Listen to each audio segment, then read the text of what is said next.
আগামী 12 ফেব্রুয়ারি অনুষ্ঠিতব্য জাতীয় সংসদ নির্বাচন ও গণভোটকে কেন্দ্র করে কঠোর অবস্থানের কথা জানিয়েছে নির্বাচন কমিশন।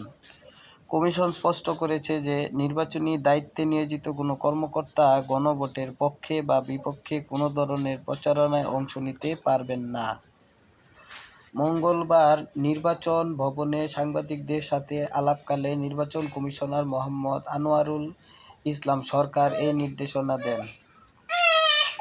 নির্বাচন কমিশনার জানান, রিটার্নিং অফিসার অর্থাৎ DC, assistant returning officer UNO এবং ভোটের দায়িত্বে থাকা অন্যান্য কর্মকর্তারা কেবল জনগণকে ভোট দিতে উদ্বুদ্ধ করতে পারবেন, তবে তারা কোনো নির্দিষ্ট পক্ষের হয়ে প্রচারণা চালাতে পারবেন না।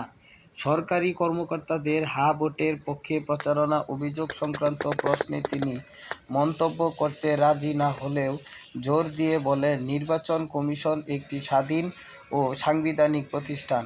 আমরা কারো প্রতি দায়বদ্ধ নই।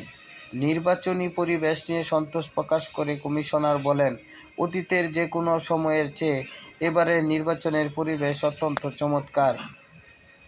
আইন শৃঙ্খলা রক্ষায় সেনাবাহিনী, নৌবাহিনী, বিমান বাহিনী সহ সব বাহিনী মোতায়েন থাকবে বলে তিনি নিশ্চিত করেন। আগামী 12 ফেব্রুয়ারি একই সাথে সংসদ নির্বাচন, পোস্টাল ব্যালট এবং গণভোটের ভোট গ্রহণ অনুষ্ঠিত হবে। ফলাফল প্রসঙ্গে কমিশনার বলেন, সর্বোচ্চ সতর্কতার সাথে ব্যবস্থাপনা করা হচ্ছে। আশা করা যায় অধিকাংশ ফল ভোটের দিন রাতেই পাওয়া যাবে। বড়জোর পরের দিন পর্যন্ত সময় লাগতে পারে। সিসিটিভি ক্যামেরা স্থাপনের বিষয়ে তিনি জানান, ফিল্ড লেভেল থেকে তথ্য সংগ্রহ করা হচ্ছে এবং নির্ধারিত সময়ের মধ্যে তা সম্পন্ন হবে।